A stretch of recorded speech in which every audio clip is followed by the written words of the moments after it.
കൽക്കിയുടെ trailer was so good and it's so promising. എനിക്ക് ഈ സാധനം ഭയങ്കര ഇഷ്ടമായി. കാരണം ഒരു പുതിയൊരു സിനിമാറ്റിക് യൂണിവേഴ്സിൻ്റെ തുടക്കമാണ്, അതിൻ്റെ ആദ്യത്തെ സിനിമയാണ്. ആൻഡ് ആ ട്രെയിലറിൽ ആ ഒരു ക്വാളിറ്റി നമുക്ക് ഫീൽ ചെയ്യുന്നുണ്ട്. അതേ ക്വാളിറ്റി പടത്തിലുണ്ടായാൽ ഇറ്റ് വിൽ ബി ഗ്രേറ്റ്. കാരണം സിനിമാറ്റിക് യൂണിവേഴ്സ് എന്നൊക്കെ പറയുമ്പോൾ നമ്മുടെ ഒരു സ്റ്റാർ വാർസ് ആണ് ഈ സാധനം. അത്ര വലിയൊരു സെറ്റപ്പിൽ ഇറങ്ങുന്ന വലിയൊരു കഥ പറയേണ്ട ഒരു സാധനമാണ്. സോ ഇതൊരു 2 പാർട്ട് മൂവി ആയിട്ടാണ് പറയുന്നതെന്ന് തോന്നുന്നു. അതിൻ്റെ ആദ്യത്തെ പാർട്ടായിരിക്കും ഇത്. ഒഫീഷ്യലായിട്ട് ഒരു പറഞ്ഞിട്ടില്ല, ഒരു പക്ഷേ ഇനി അടുത്ത ട്രെയിലർക്ക് വരുമ്പോൾ ഇനി പറയുന്നുണ്ടാവും. പക്ഷേ അതൊരു വലിയ സ്കെയിലിൽ എടുത്തിട്ടുള്ള ഒരുപാട് വലിയ സ്പാൻ ഓഫ് ടൈമിൽ പറയുന്ന കഥയാണ്. ഈവൻ അതൊരു BC മുതൽ AD വരെ നീണ്ടു കിടക്കുന്ന അത്രയും വലിയൊരു കഥ. ഈവൻ നമ്മുടെ മഹാഭാരത പീരീഡ് മുതൽ ആ ഒരു കലിയുഗം മുഴുവനായിട്ട് എക്സ്പ്ലെയിൻ ചെയ്യുന്നൊരു സിനിമയാണ്. സിനിമയുടെ പ്ലോട്ടൊക്കെ ഭയങ്കര സിമ്പിളായിരിക്കും. നമ്മൾ ഒരുപാട് സിനിമകളിൽ കേട്ടിട്ടുള്ള സാധനം തന്നെയായിരിക്കും. കാരണം ഒരു ചൂസൺ വൺ, ഈ പ്രോമിസ്ഡ് വൺ, ആ ഒരു ക്യാരക്ടർ ജനിക്കാൻ പോകുന്നേ ഉള്ളൂ. സോ ആ ഒരു ക്യാരക്ടറിനെ അപ്പം തന്നെ കൊല്ലാൻ വരുന്ന കുറേ പേരും അതിനെ ഡിഫെൻഡ് ചെയ്യുന്ന കുറേ പേരും അവർ തമ്മിലുള്ള ക്ലാഷൊക്കെ ആയിരിക്കും സിനിമയിൽ പ്രധാനമായിട്ട് കാണിക്കുന്നത്. പക്ഷേ ഇതിൻ്റെ കൂടെ ഇന്ത്യൻ മിത്തോളജി കൂടി ബ്ലെൻഡ് ചെയ്ത് ആ ഒരു കൽക്കിയുടെ റീഇൻകാർണേഷൻ ഇതൊക്കെ കാണിക്കുമ്പോഴായിരിക്കും ഈ സിനിമ ഭയങ്കര ഇൻട്രസ്റ്റിംഗ് ആവുക. ഇതിൻ്റെ നല്ലൊരു ബേസ്മെൻ്റ് ആയിട്ടുള്ള അല്ലെങ്കിൽ നമ്മൾ അധികം എടുക്കാത്ത ഇന്ത്യൻ മിത്തോളജിയുടെ ഒരു ഫ്യൂച്ചറിസ്റ്റിക് അപ്രോച്ചോടെ പുറത്തിറങ്ങുന്ന സിനിമ എന്നതിലുപരി ഇതിൻ്റെ ആ ഒരു ഗ്രാൻഡ് വേൾഡ് ബിൽഡിംഗ് ആണ് സിനിമയെ മുന്നോട്ട് കൊണ്ടുപോകാൻ പോകുന്നത്. ആൻഡ് ആ ഒരു വേൾഡ് ബിൽഡിങ് ഈ ഒരു ട്രെയിലർ ഒരുപക്ഷെ കണ്ടപ്പോൾ നിങ്ങൾക്ക് അവിടെ ഇവിടെയൊക്കെ ആയിട്ട് പല സമയത്തും ചിലപ്പോൾ ഡ്യൂണോ അല്ലെങ്കിൽ പല സ്റ്റാർ വാർ സിനിമകളൊക്കെ റെഫറൻസ് ആയിട്ട് തോന്നുമായിരിക്കും. എനിക്ക് അങ്ങനെയൊക്കെ തന്നെയാണ് തോന്നിയത്. റെഫറൻസ് എടുത്താൽ കുഴപ്പമില്ല, പക്ഷേ അതിനടുത്ത് ഈച്ച കോപ്പി അടിച്ച് വെക്കാണ്ടിരുന്നാൽ മതി. പക്ഷെ അങ്ങനെയല്ല, ഇവർ തന്നെ അല്ലെങ്കിൽ നമ്മുടെ ഒരു ഇന്ത്യൻ ഇതിപ്പോൾ കാശിയിലൊക്കെയാണ് സിനിമയുടെ കഥ നടക്കുന്നത്. സോ ഫ്യൂച്ചറിസ്റ്റിക് കാശ് എന്താണെന്നുള്ളത് അല്ലെങ്കിൽ 2898 AD കാശ് എന്തൊക്കെ ആയിരിക്കുന്നതാണ് സിനിമയിൽ കാണിക്കാൻ പോകുന്നത്. ആൻഡ് നമ്മുടെ ഇന്ത്യൻ ടെറൈനുമായിട്ട് ബന്ധപ്പെട്ട ഒരുപാട് ഐ തിങ്ക് ട്രെയിലറിൽ അത്ര അങ്ങോട്ട് എക്സ്പാൻഡ് ചെയ്തത് ഇതിനെ കാണിക്കാൻ പറ്റിയിട്ടില്ല. പക്ഷെ നിങ്ങൾക്ക് ഈ വേൾഡിനെ പറ്റി അറിയണമെന്നുണ്ടെങ്കിൽ നിങ്ങൾക്ക് ബുജ്ജി ആൻഡ് ഭൈരവ എന്ന് പറഞ്ഞ ആമസോൺ പ്രൈമിലൂടെ ഓൾറെഡി ഒരു സീരീസ് പുറത്തിറങ്ങിയിട്ടുണ്ട്. സീരീസ് എന്നല്ല, ഒരു 2 എപ്പിസോഡ് മാത്രമേ ഉള്ളൂ.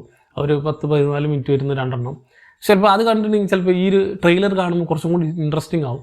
കാരണം ആ ഒരു വേൾഡിലെ കൂടുതൽ എസ്റ്റാബ്ലിഷ്മെൻറ്റാണ് അതിൽ കാണിക്കുക. പ്രത്യേകിച്ച് ഈ ഒരു നമ്മുടെ ഭൈരവ എന്ന നമ്മുടെ പ്രഭാസിൻ്റെ ഒരു ക്യാരക്ടറും ബുജ്ജി എന്ന് പറയുന്ന ആ ഒരു ആൻഡ്രോയിഡ് ക്യാരക്ടറൊക്കെ തന്നെ ഇൻട്രോ കൂടിയാണിത്.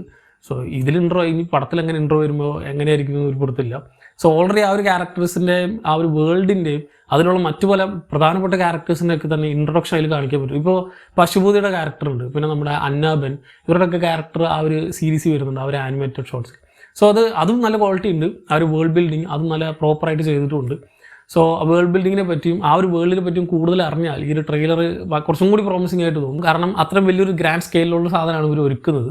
ആൻഡ് ഈ സിനിമയുടെ ഏറ്റവും വലിയ ഹൈലൈറ്റിംഗ് ഫാക്ടേഴ്സിൽ ഒന്ന്, ഇത് സാധാരണ സിനിമകൾ എടുക്കുന്ന പോലെ, പ്രത്യേകിച്ച് ഇന്ത്യൻ സൈഫൈ സിനിമകൾ എടുക്കുന്ന പോലെ ഫുൾ CGയിൽ എടുക്കുന്നൊരു സിനിമയല്ല.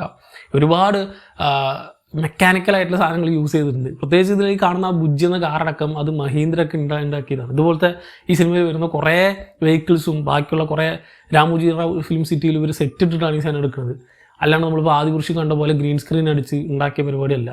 സോ ആ ഒരു വ്യത്യാസം ഈ ഒരു ട്രെയിലറിലെ തന്നെ നമുക്ക് ആ ക്വാളിറ്റി വ്യത്യാസം കാണുന്നുണ്ട്.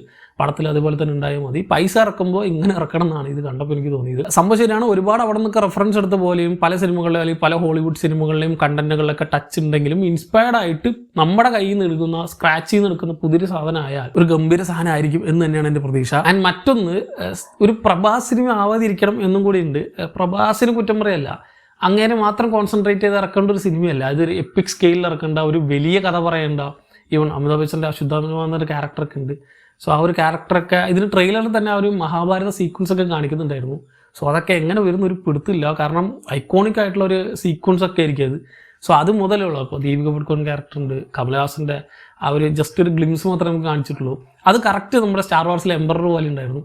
സോ ഇങ്ങനത്തെ കുറച്ച് ഇനി ഇതിൽ കാണിക്കാത്ത ഐ തിങ്ക് പശുപതിയുടെ അന്നാബിൻ്റെ ക്യാരക്ടർ കാണിച്ചിട്ടുണ്ട്, ശോഭന, അങ്ങനെ ഒരുപാട് വലിയ കാസ്റ്റ് ലിസ്റ്റ് അടങ്ങുന്ന സിനിമയാണ്. ആൻഡ് DQയുടെ കാലം എല്ലാവരും ചിന്തിച്ചിട്ടുണ്ടാവും ഇത് കാണിക്കാത്തത്.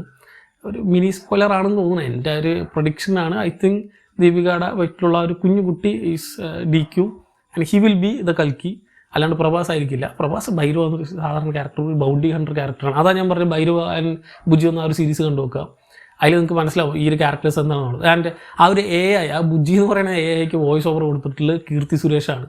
സോ അങ്ങനത്തെ ഒരു പട്ട കാസ്റ്റ് ഉണ്ട് ഇതിൽ. സോ ഇവർക്കൊക്കെ തന്നെ പ്രോപ്പർ റോള് കൊടുത്തു. ഒരു പ്രഭാസ് പടം ആക്കാതെ എല്ലാവർക്കും ഈക്വൽ റോളുള്ള എല്ലാവരുടെയും ഒരു മൂവി. ഐ തിങ്ക് ദീപികയുടെ character it will be peak character. So ഇങ്ങനത്തെ കിടിലൻ കാസ്റ്റിനെ വെച്ച് വേസ്റ്റ് ആക്കാതെ കിടിലായിട്ട് ചെയ്താൽ this will be a global phenomena. എല്ലാവരും നോക്കുന്നൊരു സിനിമയാണ്. ഈവൻ കോമിക്കോണിലൊക്കെ പോയിട്ട് അപ്പിയർ ചെയ്ത് അവിടെയൊക്കെ തന്നെ എസ്റ്റാബ്ലിഷ് ചെയ്ത് ഇങ്ങനൊരു പടം വരുന്നുണ്ടെന്ന് പറഞ്ഞതാണ്. ഗ്ലോബലി അത്രയും വലിയ പ്രതീക്ഷയോടെ ഇറങ്ങുന്ന ഒരു ഇന്ത്യൻ ചിത്രമാണ്. ഐ തിങ്ക് ഇന്ത്യയിലെ ഏറ്റവും കൂടുതൽ എക്സ്പെൻസീവ് ആയിട്ടുള്ള മൂവി ഇപ്പോൾ ഇതായിരിക്കും ഇറങ്ങിക്കഴിഞ്ഞാൽ 600 കോടി അതിന് മുകളിലൊക്കെയാണ് ഇതിൻ്റെ ബഡ്ജറ്റ്. സോ ബഡ്ജറ്റ് പ്രോപ്പറായിട്ട് യൂട്ടിലൈസ് ചെയ്തിട്ടുള്ള നല്ലൊരു പടം ആവട്ടെ എന്ന് പ്രതീക്ഷയുണ്ട്. സോ ട്രെയിലർ എനിക്ക് ഭയങ്കര ഇഷ്ടമായി, ഭയങ്കര പ്രോമിസിംഗ് ആണ്. ഞാൻ ഈ പറഞ്ഞ പോലെ ബുജ്ജൻ ഭൈരവ എന്ന ഒരു 2 എപ്പിസോഡൊന്ന് കണ്ടു വെക്കാം. ഇതിനെക്കുറിച്ചുള്ള കൂടുതലായിട്ടുള്ള ഇൻട്രസ്റ്റിംഗ് ഫാക്ടേഴ്സ് നമുക്ക് കിട്ടും. ഞാൻ പ്രത്യേകിച്ച് ആ ഒരു കൽക്കി എന്ന ആ ഒരു അല്ലെങ്കിൽ കൽക്കിയെ പറ്റിയിട്ടുള്ള കൂടുതൽ കഥകളോ സിനിമ ഉണ്ടോയെന്ന് എനിക്കറിയില്ല. ഞാനിപ്പോൾ ഈ കെവിൻ മിസാലിൻ്റെ കൽക്കി എന്ന് പറഞ്ഞൊരു ബുക്ക് സീരീസ് ഉണ്ട്, ഒരു ട്രയോളജി. അല്ലാണ്ട് വേറെ കുറേ ഉണ്ട്. ഇത് ഫിക്ഷണലായിട്ടുള്ള സാധനമാണ്. പക്ഷേ അതിൽ ഈ വേൾഡ് ഇതിലിപ്പോൾ ചമ്പാല എന്ന് പറയുന്നത് ആ ഒരു സ്ഥലം നമ്മുടെ അതിപ്പോൾ ഈ കൽക്കിയുടെ ഒരു ഒറിജിൻ ഏരിയ ആണ്, അല്ലെങ്കിൽ അദ്ദേഹത്തിൻ്റെ ഒരു സ്വന്തം വില്ലേജാണ്. സോ അവിടെ ഉണ്ടാകുന്ന കുറേ ഇഷ്യൂസ്, അങ്ങനത്തെ കുറേ കാര്യങ്ങളൊക്കെ ഉണ്ട്. സോ അങ്ങനത്തെ പല പല കണ്ടൻസും അറിയുന്നുണ്ടെങ്കിൽ ഈ സിനിമയുടെ ആ ഒരു മിത്തോളജിക്കൽ ടച്ച് കൂടി കൂടുതലായിട്ട് നമുക്ക് ഇഷ്ടപ്പെടുന്നുണ്ടാവും. സോ അങ്ങനത്തെ കുറേ ഫാക്ടേഴ്സ് ഉള്ളതുകൊണ്ട് എനിക്ക് ട്രെയിലർ ഭയങ്കര ഇഷ്ടമായി, ഭയങ്കര പ്രോമിസിംഗ് ആയിട്ട് തോന്നി. And I am very much anticipated for the film. So ഈ മാസം തന്നെയാണ് പുറത്തിറങ്ങുന്നത്, ഈ ജൂൺ 28 27 ആൻഡ് ഈ ഒരു ട്രെയിലർ മാത്രമല്ല, ഈ ഒരു ട്രെയിലർ കൂടി വരാനുണ്ടെന്ന് തോന്നുന്നു. സോ സെക്കൻഡ് ട്രെയിലർ അത് കഴിഞ്ഞാൽ നേരെ പടമായിരിക്കും. ആൻഡ് ഇതെനിക്ക് ഭയങ്കര ഇഷ്ടമായി. എന്താണ് കണ്ട നിങ്ങളുടെ അഭിപ്രായം എന്നുള്ളത് കമൻറ്റ് ചെയ്യുക. മറ്റൊരു വീഡിയോയിലോട്ട് വീണ്ടും കാണാം. നന്ദി.